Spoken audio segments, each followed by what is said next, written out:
अपराध की दुनिया से जुड़ी खबरें अक्सर सामने आती रहती हैं। कई बार कितनी खबरों पर तो ध्यान ही नहीं जाता। अखबार के पन्नों में ऐसी इतनी खबरें बिखरी पड़ी होती हैं, टीवी और इंटरनेट पर भी अपराध की खबरों की भरमार रहती है कि लगता है जैसे ये आम सा हो चला है। हम लोग बहुत सी खबरों को देखते तक नहीं है, उसको इग्नोर कर देते हैं। हालांकि ऐसी खबरों को आम नहीं माना जाना चाहिए। ये खबरें हमारे समाज की मनोदशा और उसमें हो रहे बदलाव का भी एक तरीके से आईना होती है। लेकिन कई बार खबरें ऐसी होती हैं कि किसी को भी ये सोचने पर विवश कर देती हैं कि आखिरकार ऐसा कैसे हो सकता है। जैसे गोवा से आई यही खबर जो सवाल खड़े करती है कि आखिरकार कोई मां अपने नन्हे बच्चे की कैसे हत्या कर सकती है। गोवा से रोंगटे खड़े कर देने वाली ये घटना आज सामने आई है। बंगलुरु की रहने वाली एक महिला पर आरोप लगा है कि उसने अपने 4 साल के बेटे की हत्या कर दी। महिला का नाम सूचना सेठ है और वो बेंगलुरु में एक startup company mindful AI lab की फाउंडर और सीईओ है। पुलिस के मुताबिक हत्या की वारदात उत्तरी गोवा के कैंडोलिम बीच के एक होटल में हुई है। शनिवार को यह महिला जब होटल में आई थी तो उसके साथ उसका 4 साल का बेटा भी था। लेकिन सोमवार को जब वो होटल छोड़कर बाहर गई तो बेटा साथ नहीं था। उसके हाथ में एक ब्रीफकेस भर था। उसके होटल से चेकआउट करने के बाद हाउसकीपिंग के कर्मचारी ने जब कमरे में खून के धब्बे देखे तो उसे शक हुआ और उसने होटल मैनेजमेंट को इसकी जानकारी दी। होटल ने कलंगूट पुलिस को अलर्ट कर दिया। पुलिस जब होटल पहुंची और सीसीटीवी फुटेज देखा तो पता चला कि महिला अपने बेटे के बिना ही होटल से बाहर निकली है। शक तब और बढ़ा जब होटल स्टाफ ने पुलिस को बताया कि आरोपी महिला ने बेंगलुरु जाने के बारे में पूछताछ की थी। तो होटल स्टाफ ने फ्लाइट से जाने की सलाह दी, लेकिन महिला ने टैक्सी से जाने पर ही जोर दिया। जब होटल स्टाफ ने कहा कि यह महंगा पड़ेगा तो महिला ने कहा कि उसके लिए टैक्सी ही सुविधाजनक रहेगी। इसके बाद होटल स्टाफ ने महिला के लिए एक टैक्सी का इंतजाम किया। पुलिस ने इसके बाद उस टैक्सी ड्राइवर की मदद से महिला से बात की। महिला ने कहा कि उसने बेटे को अपने एक दोस्त के यहां भेजा हुआ है, उनके यहां छोड़कर चली गई है। लेकिन इसके लिए जो पता उस महिला ने पुलिस को बताया वो पुलिस की छानबीन में गलत निकला। इसके बाद गोवा पुलिस ने महिला को बेंगलुरु ले जा रही टैक्सी ड्राइवर से कहा कि वो पुलिस स्टेशन जाए। टैक्सी ड्राइवर तब तक चित्रदुर्ग जिले पहुंच चुका था। वो चित्रदुर्ग के एमंगलम पुलिस थाने में ले गया। वहां की पुलिस ने जांच की तो बच्चे की लाश टैक्सी की डिक्की में रखे ब्रीफकेस में मिली। आईमंगला पुलिस स्टेशन के स्टाफ से हमने रिक्वेस्ट किया कि एक बार तलाशी ले लो। जब इनके लगेज ओपन करके देखा तो उसमें बच्चे का डेड बॉडी मिला। जिस तरीके से डेड बॉडी मिला उससे एक कॉग्निजेबल ऑफेंस बनता है। तो इमीडिएटली कलंगूट पुलिस स्टेशन में होटल के सुपरवाइजर के कंप्लेंट में मर्डर का एफआईआर रजिस्टर किया। आरोपी महिला सूचना सेठ को कर्नाटक पुलिस ने हिरासत में ले लिया। बाद में गोवा पुलिस उसे अपने साथ गोवा ले आई। इस बीच इस महिला के पति भी गोवा पहुंच गए हैं। आरोपी महिला बंगाल की रहने वाली है। पुलिस को शुरुआती तफ्तीश से पता चला है कि महिला के अपने पति के साथ तलाक को लेकर अदालती कार्रवाई चल रही थी। इस दौरान बेटे को अपने पास रखने की बात आई तो कोर्ट ने बेटे की कस्टडी पिता को देने की बात कही, जिससे ये महिला नाराज थी, परेशान चल रही थी। इन्वेस्टिगेटिंग ऑफिसर्स ने बातचीत की तो उन्होंने ये बोला कि उनके हस्बैंड के साथ जो रिलेशनशिप है दैट इज नॉट गुड। इनके डाइवोर्स प्रोसीडिंग्स ऑलमोस्ट फाइनलाइज भी हुआ है and there was some court order because of which she was very unhappy. फिलहाल आरोपी सूचना सेठ को कोर्ट ने 6 दिन की पुलिस हिरासत में भेजा है। पुलिस के मुताबिक मौत की वजह पोस्टमार्टम के बाद ही साफ हो पाएगी, लेकिन शुरुआती जांच में पुलिस को ये लगता है कि बच्चे को दम घोंटकर मारा गया है और किसी नुकीली चीज का भी इस्तेमाल किया गया है। पुलिस को अभी तक हत्या का मकसद साफ साफ पता नहीं चल पाया है, न ही हत्या में इस्तेमाल कोई और हथियार या वस्तु बरामद की है। इस पूरे मामले में जिस महिला की बात हो रही है वो बहुत पढ़ी लिखी है, आर्टिफिशियल इंटेलिजेंस एक्सपर्ट और डेटा साइंटिस्ट है और इसी क्षेत्र से जुड़े एक स्टार्टअप माइंडफुल एआई लैब की सीईओ और फाउंडर है। इस महिला को आर्टिफिशियल इंटेलिजेंस के क्षेत्र में खास पहचान भी मिली। उन्हें 100 brilliant women in AI ethics for 2021 के लिए चुना गया। हार्वर्ड यूनिवर्सिटी की बर्कमैन क्लीन सेंटर की फेलो हैं। गोवा में हुई इस वारदात को हम यहां अपराध की मात्र एक घटना मान रहे हैं। इसके पीछे के कारण और अदालती कार्रवाई और पुलिस तफ्तीश में आगे और पहलू सामने आएंगे। लेकिन सवाल यह है कि इस तरह की घटनाएं क्या समाज में किसी तरह के बदलाव, किसी तनाव और दबाव की ओर इशारा करती हैं, जो महिलाओं पर बदलते दौर के साथ बढ़ता जा रहा है। ऐसे मामले बिना किसी जल्दबाजी के किसी नतीजे पर पहुंचे संवेदनशीलता के साथ देखे जाने चाहिए। इस पर कर रहे हम कुछ और जानकारों से बातचीत। पहले सुनते हैं मनोचिकित्सक डॉक्टर अंजलि छाबड़िया को, जो महिलाओं के नजरिए से इस घटना को देख रही हैं। देखिए, पहले तो हमें देखिए हर महिला अलग होती है और हर एक महिला की जो स्ट्रगल होती है वो अलग होती है। अभी पहले तो हमें देखना पड़ेगा कि यहाँ पे कोई स्ट्रगल थी, कि कोई मानसिक तनाव है और ऐसा ये क्यों हुआ है। एक फिट ऑफ रेज का मामला है या फिर एक ऑन गोइंग प्रोसेस है जहाँ पे वो महिला के ऊपर बहुत सा तनाव था और ये एक मतलब एक लंबा डिप्रेशन था या और कोई साइकोलॉजिकल डिसऑर्डर था। ये डेफिनेटली हमें देखना पड़ेगा। अभी महिलाओं के ऊपर तनाव अक्सर होते हैं और मतलब उनके ऊपर उनके प्रेशर्स अलग होते हैं। जब से एक लड़की पैदा होती है, अगर वो लड़की अनवांटेड होती है तब से उसके ऊपर प्रेशर पड़ता है। फिर जब वो लड़की बड़ी होती है, उसे पढ़ाई करनी है, तभी भी प्रेशर पड़ता है, क्योंकि हमने देखा है कि आज भी भारत में अगर चॉइस दिया जाए तो लोग कहेंगे कि चलो हम लड़के को पढ़ाते हैं, लड़की को घर में बिठाते हैं।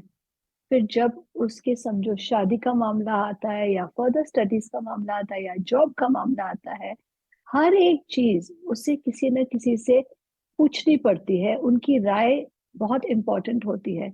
तो अगर लड़की को नौकरी मिलती है और उसे छोटे से गांव को छोड़ के शहर में जाने का अवसर मिलता है, पहले उसे अपने पेरेंट्स की परमिशन लेनी पड़ती है। और वही घर में अगर लड़के को नौकरी मिलती है तो लोग सेलिब्रेट करते हैं, कि अरे हमारा लड़का इतना स्मार्ट है, मगर लड़की को हम कैसे बाहर भेजें। एक पेरेंट्स के मन में वो सोचते हैं कि वो बच्ची को प्रोटेक्ट कर रहे हैं, मगर शायद वो उसके विंग्स काट रहे हैं। आगे जाके ये लड़की की जब शादी हो जाती है, चलो हर एक लड़के को वर्किंग वाइफ चाहिए, मगर क्या वो वर्किंग वाइफ के साथ आगे हाथ हाथ मिला के चल पाता है कि नहीं। फिर बच्चे होते हैं तो लड़की को करियर को सैक्रिफाइस करना पड़ता है, क्योंकि उससे बच्चों की देखभाल तो चलो उसका मामला है। तो ये चीजों में लेके प्लस जो फैमिली प्रेशर्स पड़ते हैं, इन लॉज के प्रेशर्स पड़ते हैं, क्योंकि हर एक फैमिली को चाहिए कि वो लड़की आए घर में कमाए, मगर अपना मुंह नहीं खोले, किसी चीज की डिमांड नहीं करे। और ये प्रेशर्स आज भी हमारे सोसाइटी में है। तो ये प्रेशर्स प्लस जो हार्मोनल प्रेशर्स आते हैं चाइल्ड बर्थ के बाद या फिर मेनोपॉज के बाद या फिर पीरियड्स के पहले, ये सब चीजों को लेके वो जो लड़की के ऊपर बहुत से अलग अलग प्रेशर्स पड़ते हैं। उसे आगे बढ़ना है, उसे कभी अपॉर्चुनिटीज नहीं मिलते हैं। हम देखते हैं कि वर्क प्लेस पे भी काफी हैरेसमेंट होता है। प्लस जो साइकोलॉजिकल डिसऑर्डर्स हैं, जैसे पोस्टमार्टम डिप्रेशन है या डिप्रेशन है, यू नो बहुत से लोगों को पता नहीं है, मगर जो महिलाएं हैं, जो औरतें हाउसवाइफ्स, वो हमने चलो फार्मर्स सुसाइड्स के बारे में तो सुना है, मगर हाउसवाइफ्स 25 times more than farmers suicide अपने आप को आत्महत्या से मारती हैं। तो ये सब चीजें, एक एक औरत का जो तनाव है वो अलग होता है, मगर हमारे सोसाइटी को ये जरूर देखना है कि औरतों के ऊपर काफी तनाव होता है, हो रहा है। और औरतों को भी ये समझना है और आदमियों को भी ये समझना है। और जब ये तनाव के महसूस होना शुरू होता है, उसके लिए हेल्प लेना बहुत बहुत जरूरी है। और इसी मुद्दे पर ज्यादा चर्चा करने के लिए हमारे साथ हैं जाने माने मनोचिकित्सक और जसलोक अस्पताल मुंबई में director medical research doctor Rajesh Parikh. Doctor Parikh, स्वागत है आपका। ऐसे कई मामले सामने आते हैं जहां अक्सर सामान्य महिलाएं भी ऐसे जाने अनजाने किसी अपराध का हिस्सा बन जाती हैं जो आमतौर पर उनकी शख्सियत से मेल नहीं खाता। कई बार ये फिट ऑफ रेज का मामला होता है तो कई बार किसी लंबे तनाव का नतीजा हो सकता है। गोवा की ताजा घटना आपने सुनी होगी, क्या कहना है आपको? पुत्र हत्या, अपने खुद के बच्चे का मर्डर करना बहुत ही रेयर है, जिसको इंग्लिश में फिलिसाइड कहते हैं। ग्रीक माइथोलॉजी में मेडिया ने ये किया था। उनका हस्बैंड जेसन था, उनके साथ उनका झगड़ा हो गया, वो सेपरेट हो रहे थे और रिवेंज लेने के लिए अपने बच्चे की हत्या की थी। लेकिन ये बहुत ही रेयर है और जब ये होता है तो ज्यादा करके वो महिला साइकाइट्रिकली डिस्टर्ब्ड होती है। उसको या तो एक तरह की बीमारी हो सकती है, जैसे स्किज़ोफ्रेनिया, साइकोसिस, और कभी कभी एक तरह का पर्सनालिटी डिसऑर्डर हो सकता है। मैं अभी जो हुआ है गोवा में उसके पर बिल्कुल कमेंट नहीं कर रहा हूँ, क्योंकि उसके बारे में हमको अभी तक कुछ भी जानकारी नहीं है। लेकिन इन जनरल जब पुत्र हत्या होती है तो जो माँ ये पुत्र हत्या करती है वो ज्यादा करके साइकाइट्रिकली डिस्टर्ब्ड होती है और फिर उसका ये बैकग्राउंड का उसके ऊपर कुछ असर नहीं होता है। एडुकेटेड लेडीज कर सकती हैं, अनएडुकेटेड, क्रिमिनल, बट जैसे मैंने बताया आपको ये बहुत ही रेयर है। बिल्कुल ठीक आप कह रहे हैं, हमको जजमेंटल नहीं होना चाहिए। बहुत ही रेयर है, रेयरेस्ट ऑफ रेयर केसेस में सुनने को मिलता है कि एक माँ ने अपने जिस बच्चे को जन्म दिया उसी को उसने इस तरीके से मौत के मुंह में डाल दिया। इस तरह की घटनाओं में महिलाओं की भूमिका को लेकर एक मनोवैज्ञानिक तौर पर के तौर पर आपकी राय क्या है डॉक्टर पारिक? और ये भी आपसे जानना चाहेंगे, क्या आपको लगता है कि आज के दौर में महिलाओं पर दबाव कई मोर्चों पर बढ़ गया है? हम सब एक पुरुष प्रधान समाज में रहते हैं, ऐसे में महिलाओं पर घर की जिम्मेदारियां भी होती हैं, दफ्तर का प्रेशर भी होता है, उस काम का तनाव भी उस पर होता है। क्या आपको लगता है कि सामाजिक दबाव भी उसके ऊपर होते हैं? क्या आपको लगता है कि हर तरह के दबाव से किसी बार किसी मानसिकता के तहत इस तरफ अपराध की तरफ भी महिलाएं जा सकती हैं?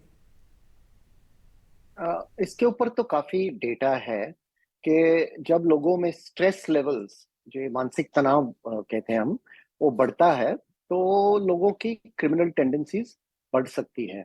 जब हम इंडिया का डेटा देखते हैं तो 5 साल में लेडीज का इम्प्रिजनमेंट, इनकार्सरेशन, जेल में जाना बढ़ गया है, कुछ 10% बढ़ गया है।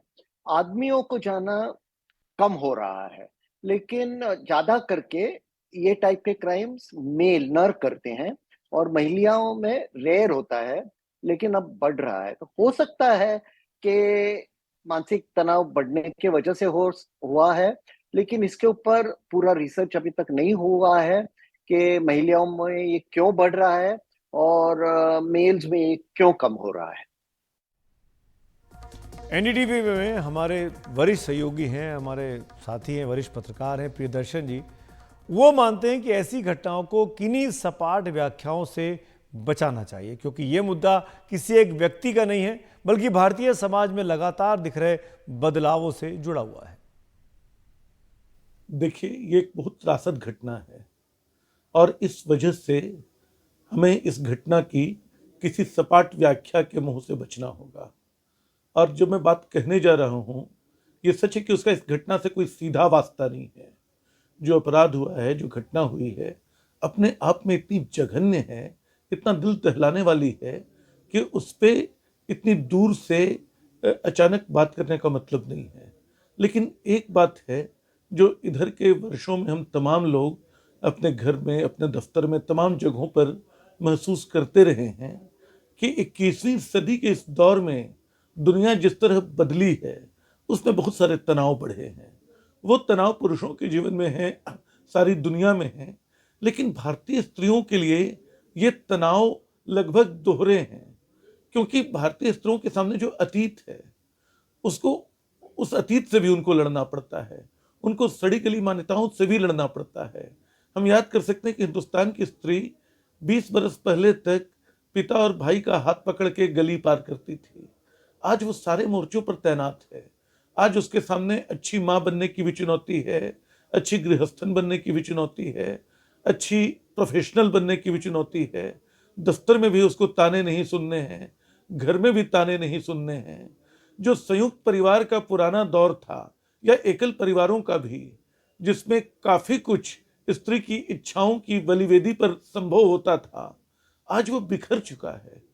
आज एक ऐसी दुनिया में हम हैं जहां सारी पुरानी जो परिभाषाएं बदल रही हैं, हमारे परिवार भी बदल रहे हैं और स्त्रियां लगातार अकेली पड़ रही हैं। इस अकेलेपन में, इस नए तनाव में जो साबित करने की कोशिश है, जो जमाने के साथ दौड़ने की चाहत है, उस चाहत में कई बार अवसाद हमारे समाज में बहुत तेजी से बढ़ा है। तमाम तरह के अवसाद, और स्त्रियां खास तौर पे कई तरह के अवसाद से पीड़ित मिलती हैं। ये मैं उनकी आलोचना के लिए नहीं कह रहा हूं, मैं जानता हूं कि उन्होंने एक बड़ा संघर्ष किया है, एक लंबी लड़ाई वो 5000 साल की परंपरा से लड़ती रही हैं, लेकिन इस लड़ाई की कीमत भी उन्होंने चुकाई है, इस कामयाबी की कीमत भी उनको चुकानी पड़ी है। और आज जिस मोड़ तक ये सारा मामला पहुंचा हुआ है, शायद उसके पीछे इस तनाव की, इस कामयाबी की, इस पारिवारिकता की, इन सबके मेल से बने एक ऐसे जाल की भी एक भूमिका है जो सबको लगभग तोड़ देता है, स्त्रियों को कुछ ज्यादा।